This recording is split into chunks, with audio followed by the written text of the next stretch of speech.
Welcome to the Mystic Detectives podcast, where we seek to unlock the wonders of the unknown. I'm one of your hosts, Crystal Miller.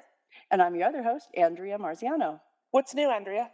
Oh, just I sold my house, and so I've been packing, and that's what's new. So it's been really challenging because, as you know, when you pack, you usually get to purge, which I've been doing a lot of. The good thing is the people buying the house may buy some of the furniture, so I have less to move, Nice. but it's still quite the challenge. And I've been sorting through the 474 bowls I've got of different things, decorative bowls for this, sauce bowls for that. It's ridiculous. Why do I have all these bowls? So that's been the thing for me, and it's taken a lot. We close on the 13th, no, the 12th, and I'll just be glad to be finished. And Yeah, no my kidding. my partner Max is ever so excited to see all the crap that's coming over here. Yeah, So, I have to do some mini moving because I'm having my hip replaced on the 8th, and I have stairs at my house. So I'm actually switching houses with my sister Holly because she doesn't have stairs. And so I'm going to be staying at that house for a few months. So I've got to move my sweet adjustable bed and my TV because they don't have one that I can use. Then, my work stuff. So, but not nearly what you're having to do. Just like I said, a little mini move.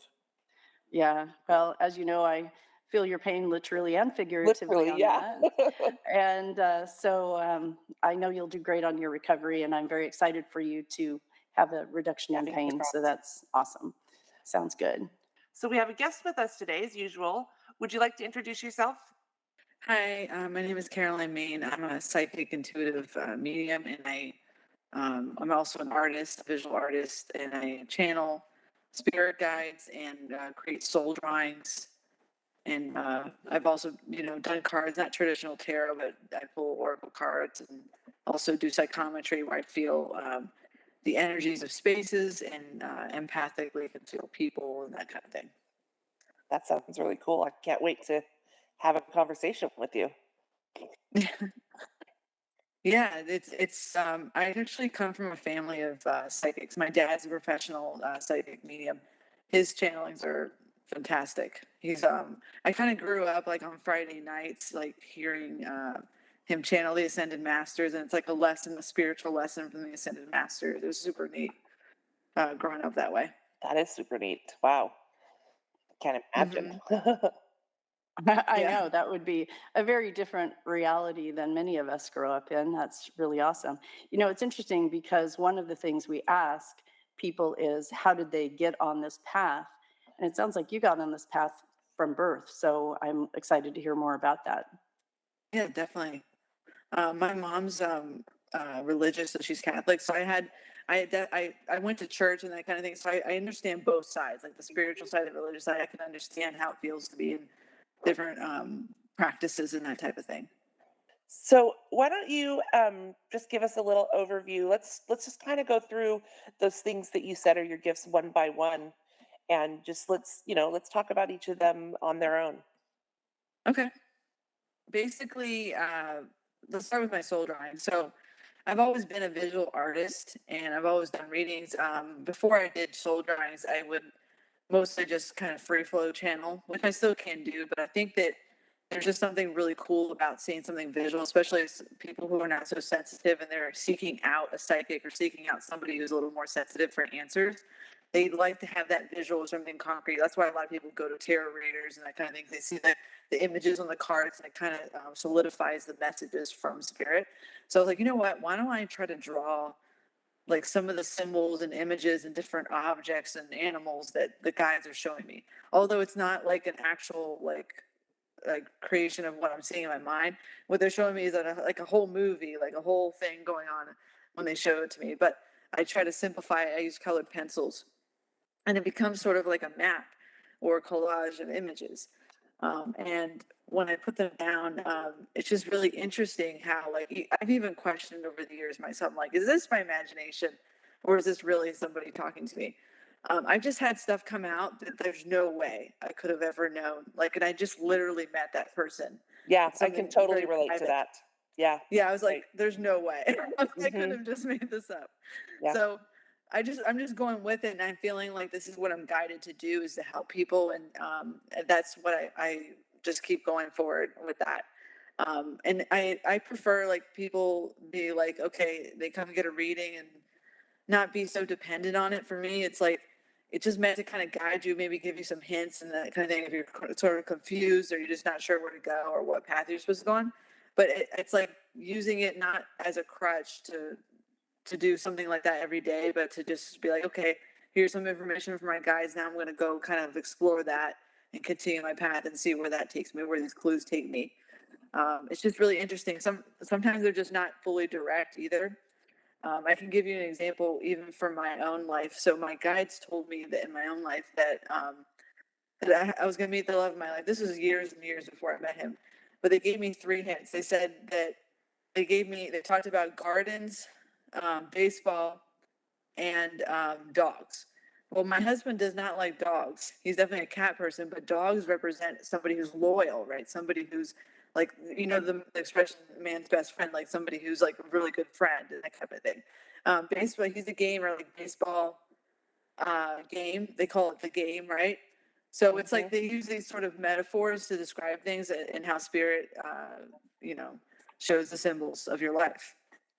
So when you do these drawings, Yeah. do you do them as you're with the person or do you do them afterwards? And how long do they take? Okay, so that's a good question. So I prefer the person watch the whole time. Mm. It's just really magical to see it come from an empty page to the whole process. Mhm. But what I do is and I prefer not to know anything. Like the less I know about the person before the reading, the better. I just say, the most, if you want to tell me your first name or something, the most, or I'll just say person A or person B or something. Um, I write down if we're doing it online, I'll write down their name and for them on a paper so that my left hand's my receiving hand.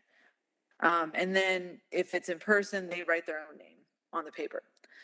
So after that, it takes about 20 to 30 minutes. So I will pull cards at the end too for like additional information, is the visual component. But I don't traditionally do tarot. I just kind of talk about the symbology in relation to that particular reading. And it's interesting too, when I pull out cards, they really sync up with a lot of the information that's already on the drawing too. It's just kind of more like confirmations.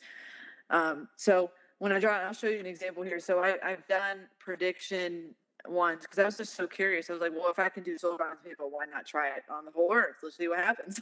Why Yeah. not? So this is one that I did. I started doing them during the pandemic.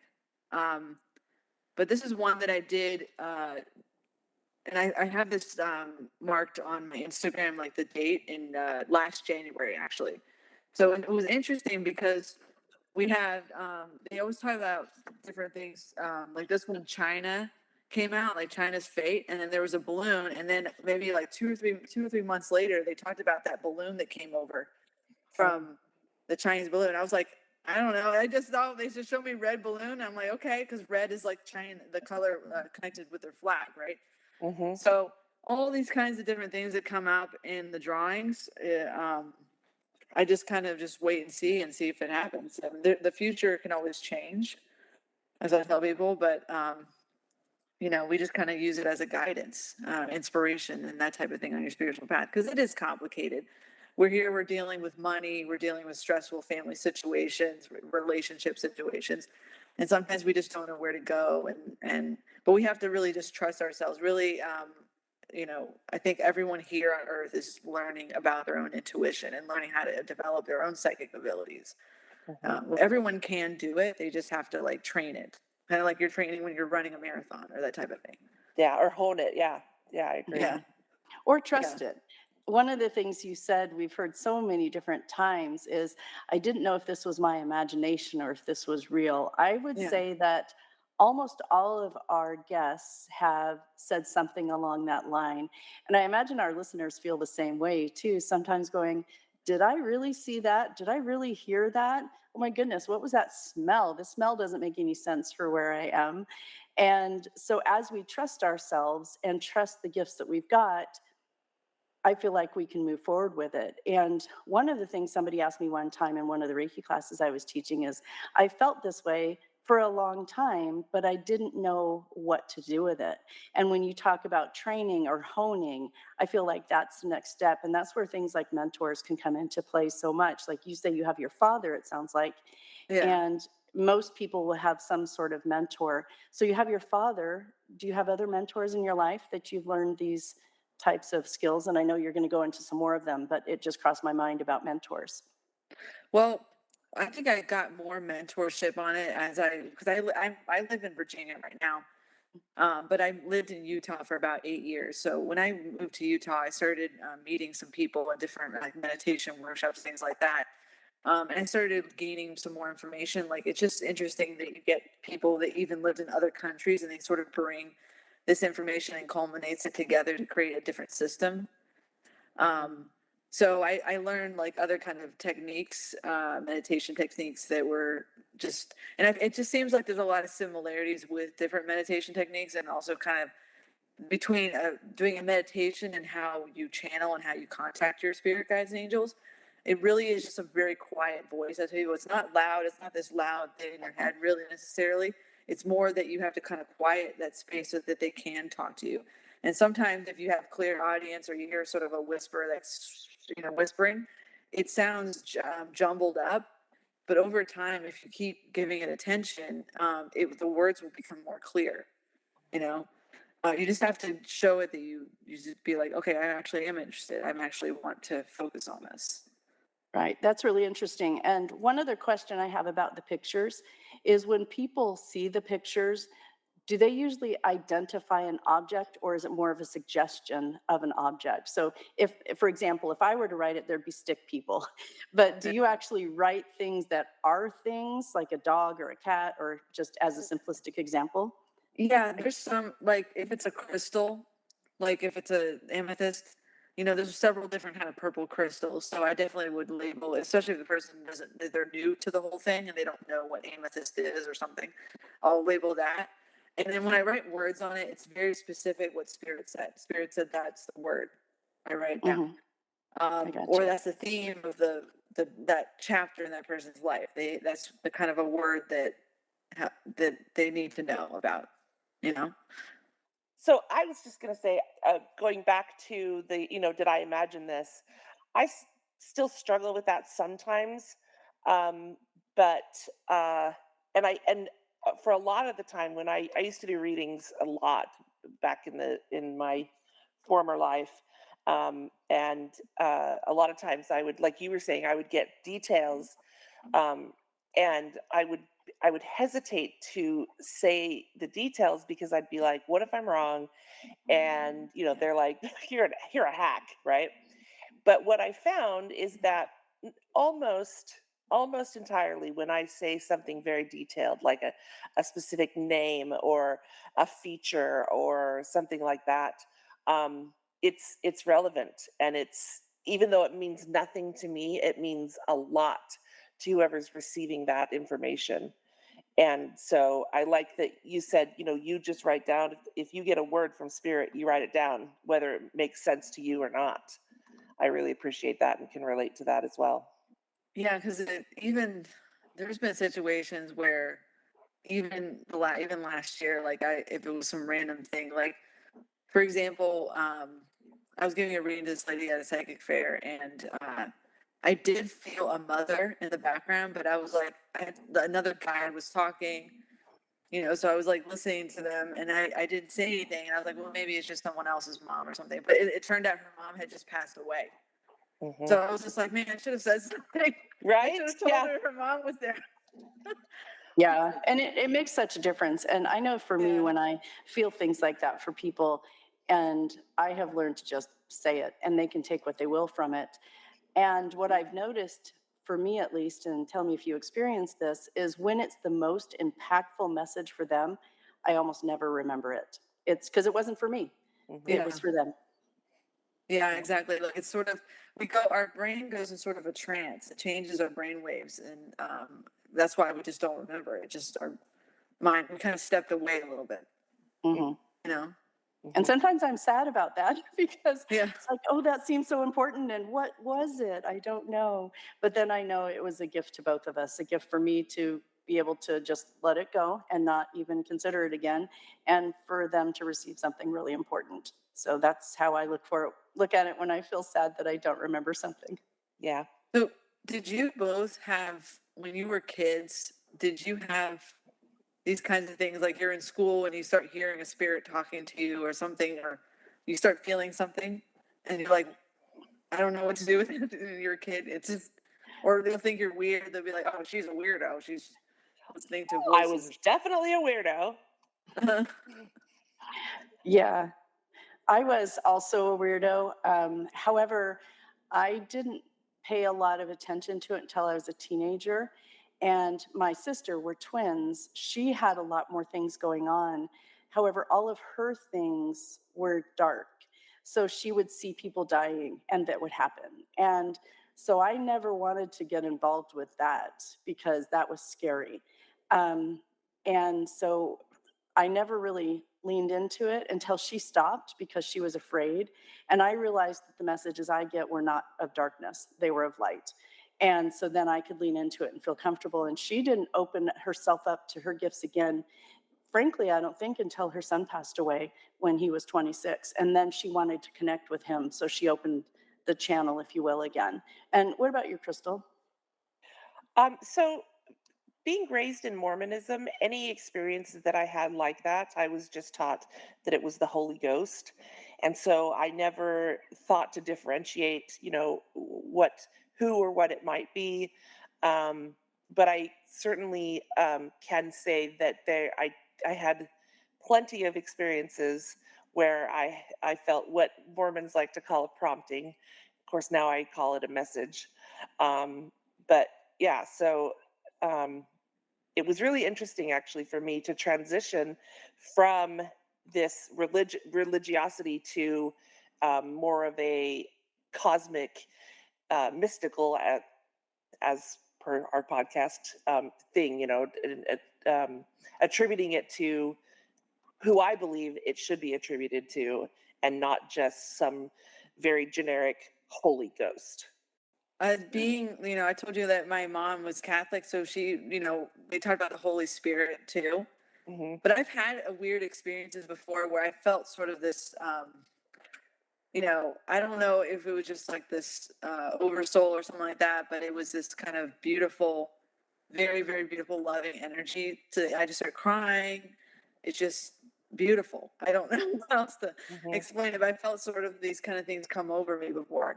So I assume that in religion they talk about that, like the Holy Ghost or Holy Spirit, and Hmm. that's what it is. But it could be like our own higher self, or it could be an ascended master or something. Hmm. Hmm. Mhm. You know?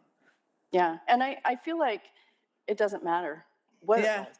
because it's a message from whatever. from And Yeah. from well, I was going to say from outside yourself, but that's not even necessarily true, because Mm. it could be from inside yourself, your higher self, like you said, Mhm. Caroline. um and so, yeah, but I guess it's a message that you wouldn't consciously come up with. In fact, I find that some of the most impactful messages for myself are things that I don't want to listen to. Yeah. And Yeah. and things that maybe I'm searching or thinking of something but in resistance for. And I feel like a lot of times the more I'm in resistance, like an example, I don't think I've said this on the podcast, but it's possible. When I was in my 20s, I was finishing my nursing education. I was at the very end of my RN degree process.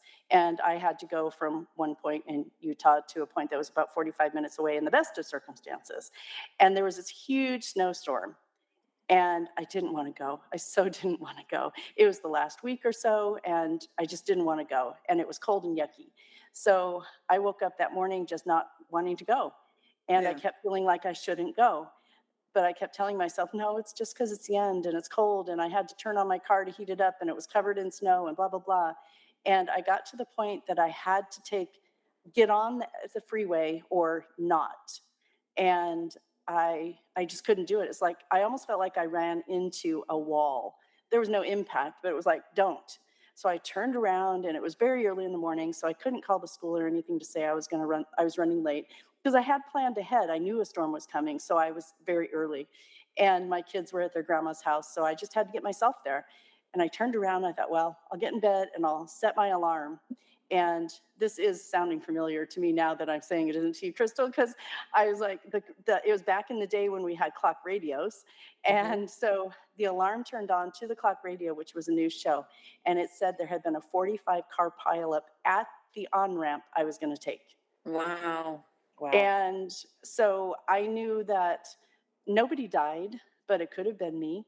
And even if I hadn't been killed or just seriously injured, I was not in a financial position to replace the car and Yeah. all of that. And so that was one of the strongest moments I had, but I was in resistance till the very end because I was fighting with myself. I kept thinking, I'm just thinking this because it's a nasty day and I don't want to go. But when I came to that feeling of a wall, I was like, okay, this isn't me. This is some other thing telling me that I must not go. And I even felt guilty going back home because I still was in my head about it. But as soon as I heard that clock radio, and I think that was a gift too, to hear that's what had happened, and the freeway had been shut down for several hours. And I wouldn't have made it on time at any rate, but it really reinforced to me that some of these messages I had received were true, if you will. And so I know that people can have really strong things like that and other things that are just little messages, little thoughts that we hear that maybe they're not as significant, but we won't know because if we follow them, something that could have happened doesn't. And some people say, prove it. Well, I can't prove what didn't happen. Yeah. But Yeah. For me, typically, if it comes to me more than once or twice, then I'm like, okay, I get it, and I'll go with whatever that is. Obviously, I'm still human and I still have an ego, and there are times that I don't, and even in some of those times, I don't know. Nothing super major happens. I don't know what would have happened if I'd listened, but I do think that there are a lot of times our guides are really patient with us. you know Mm-hmm. yeah. They're probably annoyed. Like I've had people's guides like be like, I've been trying to tell you this, frustration. Be like, I've been telling you this. I've been showing you signs left and right. Like, why aren't Yeah. you listening? Yeah. back to the ego thing. That's awesome. Yeah. Now, will you Cool. explain Yeah. the other, Uh-huh. I'm sorry, I can't think of what you said it was called, your Oh, next. psychometry. So the psychometry thing. So I tell people if I did psychometry on an object that's personal to them, I prefer not to know anything. Tell me nothing. Don't even tell me what the object is. I'm not literally nothing. But I can give you an example. I did one. This woman gave me a tie, and but she didn't. And I closed my eyes too, like because I was like, I'm not gonna look what the color is or anything like that. Well, I had a vision of a young man wearing overalls, and that he loved trains. But when I opened my eyes, she said that it had belonged to her grandfather. I said, "Well, was he a child at heart? Did he love trains?" She said he did. That he was sort of childlike, like to joke around. So that's why he was shown as a child in the image, connected with the energy of that tie. So like just things like that, where it's like, okay, it's not going to be exactly what people are expecting, but it's like, okay, whatever is showing up on there. I've even done it in museums, but I can't touch the object, but because every object has an energetic aura around it, I can get as close as I can. But I've done it where I like to a mummy or something, and then I see and feel how the guy died or he was hit in the head or something. And I'm like, oh my gosh, Yeah. that hurt. Well, that seems like that would be a huge challenge to focus on. If you're in a museum, things full of Yeah. history, focus on one particular thing. And Yeah. could you define what psychometry is? Did I say that right this time? It's just basically feeling the energetic imprint of an object. You can do psychometry on a place or a person. I always watch my dad's able to do it too. So I was like, oh, why not? I'll try that too. And then I just picked up some things. I was like, oh, that makes sense. I got some confirmations that I was like, it makes sense to the person. So I was like, okay, well, that's what I felt from the energy of that object. But yeah, museums I have to kind of sneak it because security people are like, wait, don't get too close to the. So I just get as close as I can and without even touching it at all, and I'll get like a vision of where that object was before, or something associated with the person who died, if it's a mummy or something weird like that. And then I'm also like an empath in general. Like I've been to buildings and different places where I felt spirits of things, and sometimes it's by accident. Like I went on a trip to Florida a couple weeks ago, and we were getting a rental car, and we were just in line waiting for to do the registration of the rental car, and all of a sudden a spirit of this woman comes out of nowhere. She was outside in the parking lot and she had come in, and she had blood all over her head, and she said that she was shot. There was a drive-by shooting basically, and she was an innocent bystander, and she was looking for her family. So I felt like she was lost. Hmm. So I called in the higher energies, the ascended masters, to help guide her to a higher place, a higher plane of existence, so that she can be free to kind of understand what's going on with her, like, and move on, move forward, Hmm. be able to find her family. Did you feel like she did? Did you get any kind of feeling that Yeah, she had I gone? felt peace. Like I always feel this sort of peaceful, like it just kind of shifts the energy in the room. Hmm. So, and that's just unexpected. I guess my dad describes it as spirits see us differently. Like they don't see us as everything looks kind of real around us. They see us as different lights. And I guess I was really bright in this room that was dark, and she just saw that I could be able to hear her. Right. So she's like, "Oh, hey, hey, you can hear me? I need help." So something like that. So I'm happy to help. It's I've no never heard problem. that description like you said, your dad said. I really like that. This idea of a of a Yeah. beacon in the darkness type thing. That's fun. Yeah, some of them don't know they're dead. Like Hmm. even in the place I live in here in Virginia, there's a lot of Civil War energy here. Like a lot of people die in this land. So definitely, we've had a lot of ghost encounters in this area too, for sure. Yeah. Yeah, wouldn't that be a surprise to find out you were dead? Yeah. Yeah, that's why things seem different. Well, and you speak about being a light uh, for them to see. And I feel like it's a lot like we are to each other in this realm as well, that Mhm. there are people we can feel that are open or loving or kind. And other people are like, no, that energy doesn't work with me. I may not label it, but I will slowly back away like Homer into the bush. Bye. Yeah, And and so I feel like it's got to be similar that they it can is. still tell whatever it is that they're looking for. And it reminds me of the Sixth Sense movie where the people knew. And there's a lot of movies I've seen that portray that, where the dead people know when they find someone that they can relate to. Yeah, you're right, because everyone's aura is about 6 to 8 feet on average in diameter. So when you're in a public place and you're kind of feeling like somebody feels off, and you're like, I'm gonna get away from that person, even if they didn't say no words to you, all you gotta do is look in their eyes, because the eyes are like kind of they say it's the windows of the soul, right? So you just look in their eyes, you're like, oh, I gotta stay away from that person. Something just feels really wrong, Hmm. or you just Mhm. know when you can just go up to someone for help. Um, or even people who sneak it, who like put this sort of facade on, where you're like, oh yeah, they're definitely pretending. Mhm. They're not Yeah. actually good. I better put my guard up. There's something going on there. I Yeah. had a patient one time at an appointment I went to. I used to be a case manager, and I walked into the room with him. And as soon as I walked in, I felt this dark, dark, heavy energy. And I told him, I said, oh my goodness, I forgot to copy a paper. And I walked back out. And I went to talk to the doctor who I had a lot of experience working with. And I said, I can't be in there by myself with him. He's scaring me. And he said, what'd he do? And I said, nothing, nothing. And so we walked in, and I said, I need to walk in with you and I need to walk out with you. And I had spoken to the guy on the phone once before, but I had not seen him in person. And when we were in the doctor had asked him a few things, and the guy hadn't been working for a while. I was doing work comp stuff. He hadn't been working for a while, and the doctor said, oh, were you injured before? And he said, no, I was involuntarily housed, which meant he was in prison. And he told us what his crimes were. And I was like, that's why. That's why I couldn't be with him. And so the doctor, when we left, asked me to come out with him. He said, "Oh, Andrea, I have something I need to show you." So we walked out together because normally I would have stayed in there, talked with him about the results, et cetera. And the doctor said, "I can't believe you felt that before you came and got me." Because he said, "I knew it was something serious because you've never once said anything like that in the 12 years we've worked together." And it was so strong.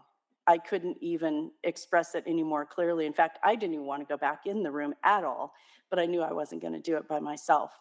And to find that he had that history that was so dark was really fascinating to me. Yeah, that makes sense. That it's like I had a coworker that I something felt restrained, you know. So I had a restrained feeling in my heart. I was like, she's holding back something. Well, it turns out she's bipolar and she takes medication, which I didn't know. I was like, it makes sense. I was like, the medication is like it's a restraint for her to hold back her personality, like how it works for her. So it's Mhm. just interesting how these kind of things. And I'm so glad you listened to your gut because as we talked about earlier, like a lot of people don't. They just Mhm. ignore it. Yeah, it was Ignore it or just definitely yeah. it was definitely scary, and I probably never would have been alone with him anywhere else because I didn't go places with my clients, but it still would have been a very uncomfortable moment for me. And so, yeah, I'm grateful that I listened as well. Yeah. How about you, Crystal? Have you had anything I've like that? actually, ironically enough, had a similar experience. I was also a field case manager for work comp, and there was a patient that I had to go to their house. I knocked on the door and I was like, "This is not going to be good." And right then they answered the door, and so I went in. It was very, very dark.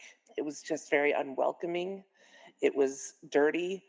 And I remember I called my manager. I did the same thing. I excused myself and said, I need to make a phone call, and went back out to the Mm. porch and called my manager. And I was like, I can't see this patient. And she ended up sending a more experienced field case manager, somebody who'd been doing it for like 30 years. And I'd been doing it for one. But same sort of, and I never got a story of what that situation was, so I don't have the follow up like Andrea does. But I just remember walking in and being like, "Nope," and needing to Yeah. get out. Yeah. And you never know what could have happened if you Exactly. just went in. Could have Exactly. been really dire or something dangerous. Yeah. Yeah. Exactly. Or even just unpleasant. And Yeah. that's enough. I mean, Yeah. there's a variety of podcasts we listen to, and one of the things that one of them says is, well, it's a different word than I use, but just ignore politeness. Yeah. It gets us killed. And even if it's not that dramatic, there's no law that say we have to be polite. We just get to follow our feelings and impressions. And I feel like that's super important for us as a general population and as a female population as well, to listen to those promptings, because as we say, they're not always something that is dark or negative, but maybe just uncomfortable, and that's fine. Or sometimes joyous. I've gotten so many that were just joyous too. We're Yeah. kind of focusing on the, at least Crystal and I, because this is more our want, is this is how we do a lot of times, because we listen to some of these podcasts, other Yeah. podcasts, and our listeners know that we lend towards that. But there are so many joyous things too, and joyous messages. And do you have any of those that you'd like to share with us, Caroline? Well, I can tell you that so I just finished going to school. I did a 2-year program, a master's program, and I can tell you that my that was telling me a very good feeling about this program. Like I had applied to other programs, and it wasn't like a strong feeling, but this one I was like, it was just like a very good, joyous, like you're saying, feeling. Like it felt like right. Like I was like, it was very strong. I was like, yes, do this. So it's like following your path, I've had different ones like that where it just felt like the right thing in a good way. Like it was beautiful, exciting. That's awesome. Those positive reinforcements also are wonderful, because it's like, okay, I'm on a path that works for me. And there may be three of them. There may be Yeah. three paths that might work for me at this moment. Yeah. and this is one of them. So yay. And that's pretty Yeah. cool. So what other gifts? You had mentioned a couple other things. What other kinds of gifts or mystic skills, if you will, do you have? Along with the psychometry thing too, I've with the channeling people's guides and that type of thing. I felt like the land too, like the psychometry of the land, like for instance, earthquakes. I think earthquakes produce an energy before the earthquake even happens because I will sense it. Like the one in Utah, before that even happened, I knew. I just absolutely knew. I was like, there's going to be an earthquake. We're definitely going to feel it. I just know it's going to be a decent sized one. And even the one here in Virginia, there was one here in Virginia in 2011, which is extremely rare out here. And I just, a year before it happened, I kept telling people, there's going to be, but people didn't believe me. Oh, yeah, Caroline, no, there's no way. They're like, there's no way. You're just imagining that. It happened. And I was in a building and the building was like swaying. It was a pretty big earthquake. So I kind of like get these impressions. We even had one like maybe like a week ago, I think, in the area. I felt something, and I tell my husband, like, there's like I feel the energy. There's something going on, and then there was like one up near Maryland over here, Mhm. not far, but it kind of ricocheted through the whole land. But it was small. It was still there though. But I Wow. was like, I kind of sense that, and it's very random when that happens, or just kind of something overall in the world. Like I knew when before COVID happened, I absolutely knew. I said to my husband, I was like telling him, there's going to be something that changes society and affects all of us and affects the way we travel and move about our daily lives. I just know it. And I didn't know exactly what it was. I didn't know it was going to be a disease, nothing like that. But I just knew that it was going to be something major. And I was like, it's going to happen very soon. And that's when it started happening. And right before that, I said that, and then it happened. And when it did in 2020. So just stuff like that, or just large impressions of things, or going to spaces and just kind of feeling like something about the space, Mhm. a building or that type of thing. That's really interesting. And when you were talking about your coworker that has medication that she takes for a Yeah. concern she has, have you ever felt anything like that with other people? I know there's some mediums or empaths who can feel an illness in people, and I liken it to the service dogs that do that. Not to say that you are that way, but have you felt anything like that? Yeah, that will come in the readings too. So I can give you an example because like remember we talked about like we can't always remember all the details of readings, but Mhm. I knew this woman had osteoporosis. It just felt like her bones were very thin, and she confirmed that with me. So I just had different things like that. Or if I, how I see it is everybody has four pillars of this spinning energy, and the spinning energy goes way up to the source creator, and it goes way down. And if more than one of those is not spinning fast, then that person has some sort of health issue. Mm. I've seen it where three of them were spinning very slowly and only one was spinning fast. And that, when I saw that, I was like, there's something going on. There's a health issue there. So then I'll just ask more questions of the guys. I'm like, well, what is it? Or show me what is wrong with this person. So when I'm doing a soul drawing too, I'll do sort of a scan of that and I'll check those spinning vortexes and I'll be like, okay, I'll write down something of like, there's something your guys want you to go get checked out, maybe go to a doctor, maybe get this checked out or something. That's just what they're saying. There's some imbalance there with this organ or this kind of system in the body, right? So yeah, I do get some medical things too, for sure. Yeah, that's a heavy responsibility, isn't it? And I don't, I always tell them just go to your doctor. Like it doesn't hurt to get an exam or checked Mhm. out. If it's nothing, it's nothing. But like I'm just delivering a message to you that there's a concern here or something that's about to occur if you don't change something in your life, like a food habit or something like that. I had an experience with my newborn son when he was about 6 weeks old. He just wasn't acting himself. And there was nothing, no specific symptom per se, but I just knew he was not acting like himself. And so I took him to the urgent care. And the doctor there was kind of a jerk. And he was like, he has no symptoms. You've only known him for 6 weeks. I don't know that you could really know what not acting like his, what himself really is. And I was insistent, I'm telling you, I don't know what it is. I know there are no symptoms that we can see, but he's he's just not acting like himself.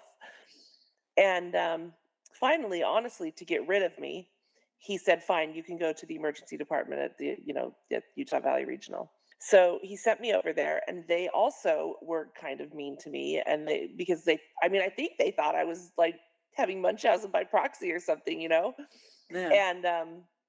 and so they took him, and they're like, "Well, we'll run some tests. We'll do, we'll take some labs. We'll, do a spinal tap to check for meningitis."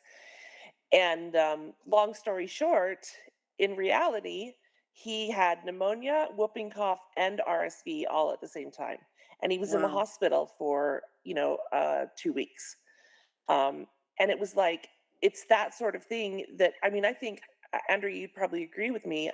That happens to be in nursing also all the time. There's just sometimes you can just sense that something is off.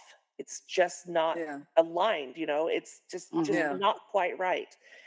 And so I know that for me personally, as a nurse, if somebody tells me that same thing, so if it were a mother saying it to me, I'm gonna honor that, and I'm going to, if I need to, I'm going to push, the doctors that I'm working with to also honor that, Yeah. because there's just, I mean, there's absolutely this network of souls and whatever. I don't know what to call it, but it's like it's not fair to ignore that, in my opinion.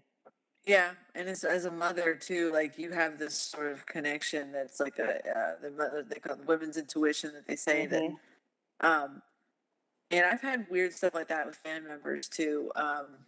Like I was in Utah and my sister was in Virginia, but I didn't.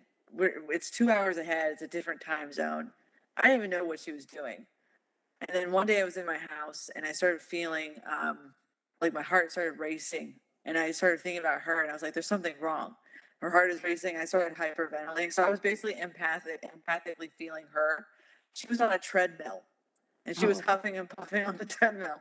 And That's so she was funny. like struggling. So I was, and for some reason, I don't know why we connected, but it just happened automatically. And so things like that have happened too, where it's like you just know something's going on. I mean, whether for her it was just, people think it's running is painful, right?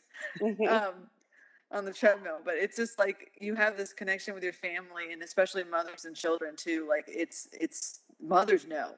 Like it's Hmm. like whether they can explain it or not, it's this field of energy, this quantum field that we're all connected in, that it just feels like an imbalance and you just know it. We all have this sort of sensory perception of being able to feel that. You just have to kind of just like honor it and just be like, okay, let me just see what's going on. Like what you're saying, you were insistent and it was something for real, like an Yeah. emergency. Yeah. They needed help. How about you, Andrea? oh, absolutely. There was a time where we were coming home from a family trip, and my son was, I don't know, probably under 6 months, and he started breathing funny. And he didn't do it for very long, but he was doing it. And we were in Idaho coming back to Utah because that's where I also lived at the time. And I just knew there was something wrong, even though he didn't do it anymore. And I had told my then husband that we needed to go to the emergency room. And he said, well, I don't understand why. And I said, I don't either, but we need to go. And we were almost as close to home as we were to where we had been, but it was going to be a couple of hours. And I wasn't sure that was going to be okay. But the more I thought about it, the more I thought, okay, we're going to be okay, but we have to go right now. I mean, we have to go there, not home. And we were about 20 minutes away from the hospital, and he started wheezing and choking and spiking a fever. He was so hot. And we got to the hospital, and similar to Crystal's son, which could be biological, he was having just about to have a seizure. We got to the hospital and he had a seizure. Mm. And he was in the hospital for a week or so. And he had a similar thing where he had had pneumonia And he had been perfectly fine. One of the things I realized later, though, is it was summertime, and he had spent a lot of time in a little wade pool that all the little kids were in. And I'm pretty sure that while we were there, while he didn't really exhibit any symptoms, that was keeping his fever down because he was in this cool pool. And then Yeah, as he was makes out sense. of it, he started heating up again. And I hadn't at first noticed that he had a fever. He was warm, but we were all warm. It was a warm day.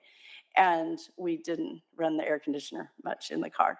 And so as we went and his fever, we got to the ER and it was 104. And Wow. so he was in trouble. And I insisted that we went. And I had a lot of resistance from my ex-husband.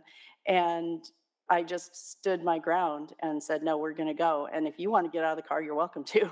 And so, Yeah. so we went there, and I was just really grateful that I had felt so strongly about it because we weren't far from him having a really serious issue. Yeah, for Yeah. sure. Glad you listened. That's serious for sure. Yeah. So, are there any other sort of experiences or gifts that you'd like to share?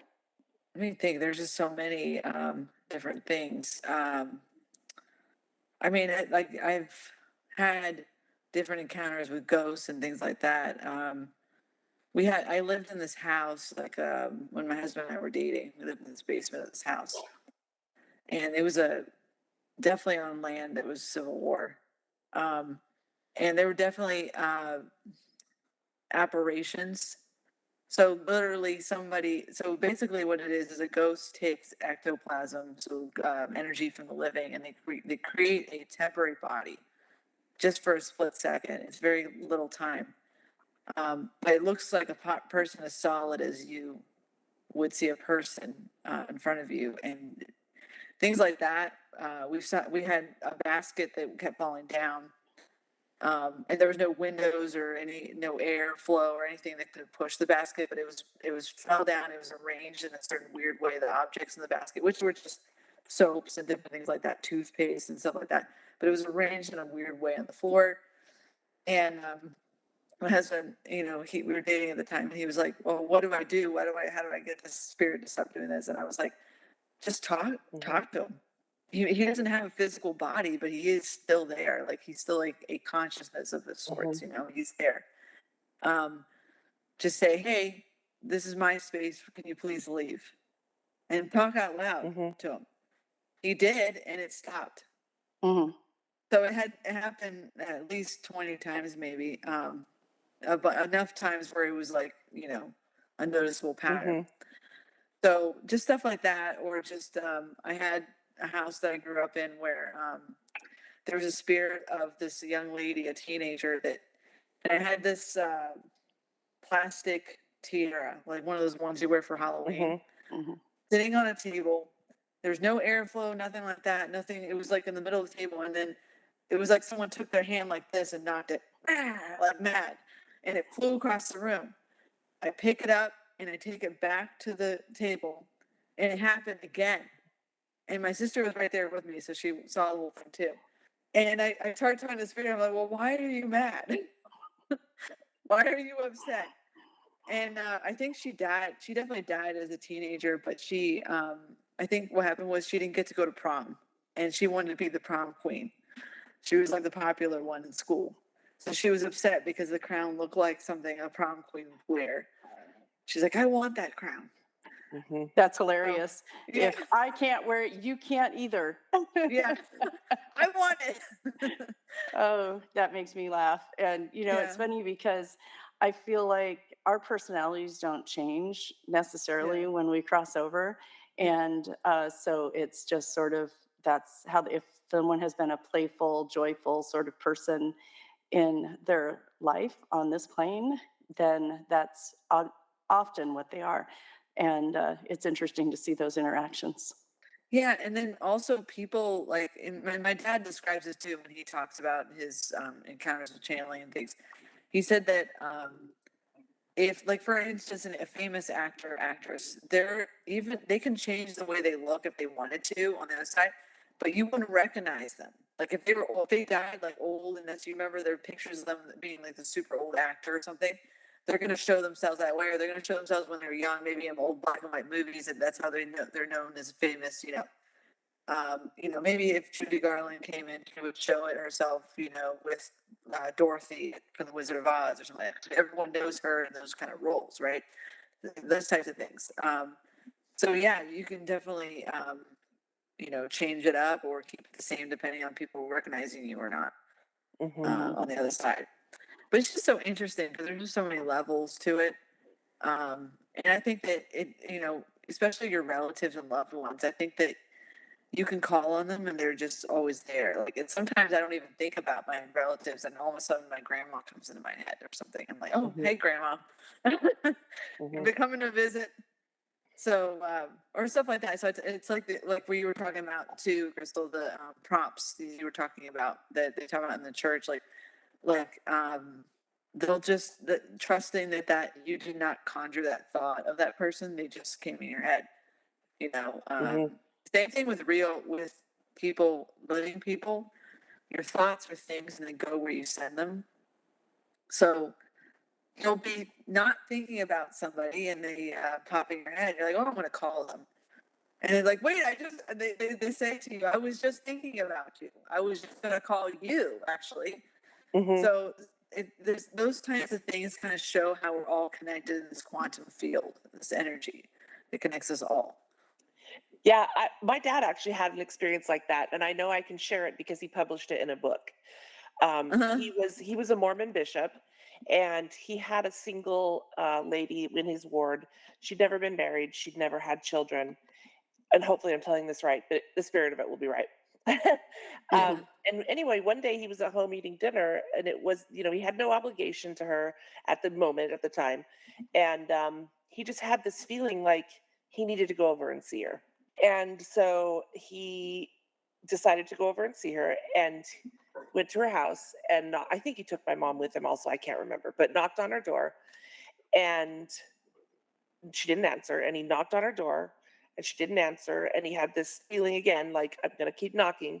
So he knocked on the door again, and she finally answered, and she had tears streaming down her face, and she said, I just had a butcher knife in my hand and I was going to kill myself. Oh, And wow. because you knocked 3 times, I was like, I guess I'll answer the door instead of taking my own life. And so that's the sort of thing, Wow. like, her spirit, whether she did it intentionally or not, said to my dad, like, I need you, right? And he listened and literally saved a life because he listened to somebody's spiritual cry for help. Yeah, and he felt it, and somehow it reached out to him. Hmm. Her spirit did, and was like, "Stop her." It's not time yet. Yeah, exactly. Yeah. And I always, anytime I have a feeling that I should check on my kids, okay, sometimes I have to have it like 3 times in a row, but I almost always will. Well, I always will. Not always on the first time. I'll go check on them because even if they're sleeping peacefully, I would never want to have that moment where I didn't check and something terrible happened. Yeah. I had an experience like that with my daughter when she was just over a year. My sister had been babysitting my kids while I was at work, and we were just chatting because she was asleep and Joshua was playing with his cousin and everything was fine. And I thought, I'm just going to go check on her. And I did, and she was fine, but it was quite a thing. She was hanging by her head she had fallen between the wall and the bed, and her head was bigger than her shoulders at that age, and so she was hanging by her head next to the bed, just hanging there. She wasn't crying or anything, she was just hanging there, and I suspect she had just gotten there. But her personality also, she could have hung there for a while and not say anything. But it was so funny because, I mean, it could have been tragic. At the time, Hmm. it was just like, oh my gosh, I can't believe you did that. And I listened to that go check on her voice. And I went and grabbed her, and she was fine. Everything was fine. She was laughing. And I just thought, Yeah. oh my gosh, it could have been totally different. And if she had hung there for a while, it could have been, like I said, quite tragic. But it wasn't because she had just probably just done it. And Candace and I could have just been chatting away. And if I hadn't listened, like I said, it could have been bad. But as it was quite an antidote to tell her later when she was older. You reminded me of another thing. My child has epilepsy, and one day they were taking a bath, and they had not had any seizures for a while, and so I had allowed them to bathe. They always have to tell me they were bathing, right? Like I had precautions, couldn't lock the door, etc. Anyway, I was doing something. I don't remember what it was. I think I was working actually, and I just had this thought or feeling like you need to go check on Torin. And I got up and I knocked and nothing happened. And I went into the bathroom and they were fully submerged underwater. Hmm. And I like grabbed them and like pulled them out of the water, scared the hell out of them. And they say they had fallen asleep. It looked to me like they were unconscious. We don't have to argue the point. Regardless, they were fully submerged and fully unconscious, whether it was asleep or from a Oh, seizure. And that is one that sticks with me, like, because there is nothing like seeing your child literally unconscious, fully submerged underwater. Yeah. that's Wow. scary. Yeah, it It was really. really is. So earlier, Caroline, you were saying you had an Instagram account that people could look at those pictures that you draw. Yeah. So it's souldrawings.feather is the screen name. I just think that's so fun. Me too. Okay. Yeah, thanks. I do. So the soul drawing, the one that I showed you, or I don't know, did I show you guys You the Yeah, showed soul us the drawing? world one. the world one. Oh Yeah, yeah, the Earth. yeah, this one. Mhm. So this one is on there that you guys can like take another look at it, like click on the picture and take a look at all the details of it. Maybe try to decipher it yourself. Like, what do you think is going to happen? Because this one's for the entire Earth. Mhm. Right. So, just what do you think is going to come up from this drawing, or what does it think make you think of or remind you of? Mhm. Um, A but question yeah, on that real quick mhm, is, yes. is there a time frame that covers? I mean, like, does it expire in 2 years or something like that? That's a good question. I actually don't know. I think I'm having one like this one, for instance.